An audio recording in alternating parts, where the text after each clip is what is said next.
Hello and welcome to Just One More Watch. Welcome today to the review of the Helm Vanuatu. Now this is a piece I've been trying to get my hands on for a number of months. I actually went to Vanuatu back in November, but they were out of stock. I had a fantasy of reviewing the Vanuatu on location in Vanuatu, but it didn't quite happen. They're now back in stock though. Big thank you to Matt from Helm for sending me this one in for review. Now, did you read the thumbnail? Did you read it closely? Best watch under $300, exclamation mark. Not a question mark, an exclamation mark. I'm going to say some very complimentary things about this watch over the next 10 minutes or so. So I feel I ought to precondition it a little bit. I'd just like to make it perfectly clear that this is not a paid review. I have not received any funds from Helm. I am not receiving a commission on any watches sold. There is no discount code. There is no traceable link down there. Just a link to the Helm website. I don't care whether you buy one of these or not. I'm not going to gain financially whether you do or you don't. Excuse me, Jody. Yes? This just arrived for you. What is it? Well, it's an envelope. Stuffed full of cash. Who's it from? It says it's from Helm. Not now. Enough nonsense. Let's flip the camera, get into the review and see how good this watch really is. Well, after that frankly hilarious introduction, made me laugh anyway, it's time to get serious with the Helm Vanuatu. So what are we going to do today then? Well, I thought we'd start by getting into the box, that's probably a good idea, and then I'm going to flip it a little bit. I'm going to talk about the negatives. There aren't that many negatives, and they're not all that negative, to be honest. If you can get past those, or if they're not negatives to you, then this, I think, is a truly outstanding timepiece for the money. And how much money is it? Well, these currently retail on the Helm website for $275 US, plus $30 shipping anywhere in the world. Let's call that 300, and I think you get a pretty astounding watch for the money. Let's get the lid off then. So, we have what Helm describe as a tool diver here. Now it comes as standard on the bracelet, and it also comes with one of these one-piece Zulu nylon straps. I think you get a choice of different colours as well. Matt from Helm was kind enough to include this kind of Panerai military style strap. I'll obviously do the ubiquitous strap fashion show with this one a little bit later on in the video. Also in my package anyway were some of the best 22mm spring bars I've ever seen. Now, I guess this is kind of where I'm going with this watch. It's overbuilt. Everything is far better than you'd expect, far better constructed, far better made, far higher quality than you would necessarily expect at the price point, and these spring bars are emblematic of that. So what are my negs then? Well, the first one is the fact that this watch is powered by a Seiko NH35. Hang on a minute, Jody, that's a negative. Yeah, well, I did say that negatives weren't particularly negative. Now the NH35, a kind of venerable movement by Seiko, 24 jewel, hacks, hand winds, 21,600 vibrations per hour, generally accepted tolerances of -20 to +40, though everyone I've looked at has been much tighter than that. Now I'll pop up the movement accuracy report. I got a little bit carried away. I took this one out and about with me and forgot to put it back in the winder. So, you know, you get the idea. I've never had a duffer. This one was looking like being one of the better ones, coming in there at just around a second variance. But, you know, there are other watches at this price point that have the Miyota 9015 in them. Is there a negative then? I mean, the other side of this coin is that the Seiko is so reliable. You don't want to be taking the back off this watch all that often because it is a proper ISO certified dive watch. So the NH35 isn't really a bad choice then, is it?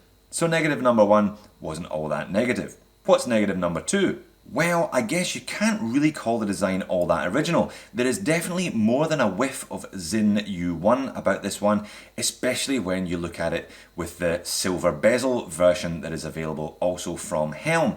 Now again, not a particular criticism. I really like the look of Zin watches. They're beautifully styled, but it's not ultra original then. So again, negative number two. Not really all that negative. So negative number three involves the dimensions and specifications. It is a big boy, it is a chunky monkey, and that's not going to suit everybody.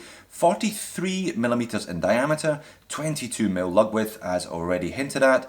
We've got 14mm thickness, so not outrageously thick. Lug to lug is just about 50, but if you look, there's drilled lugs today, which is fantastic. That brings it down to a little over 45. The weight on this, frankly, outstanding engineer bracelet is just on 200 grams when it's sized for my 7-inch wrist. So look, that's not going to be for everybody. You will know already whether you're into 43 millimeters in diameter. You'll also know whether 200 grams is okay for you or is perhaps a little bit much for you. So 3 negatives then that aren't all that negative. Let's get on with the gushing praise. Well, just look at the thing. It is beautiful.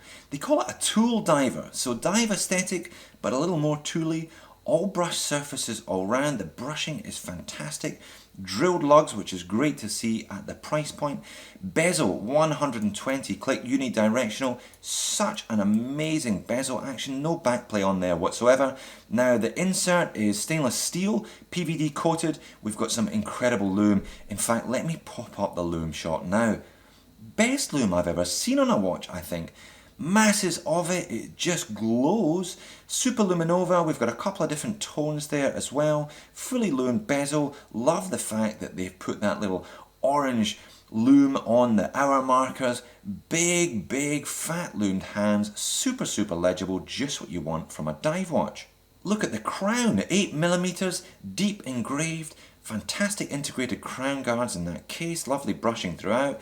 Crown is really easy to operate, really easy to get a grip on, just superb.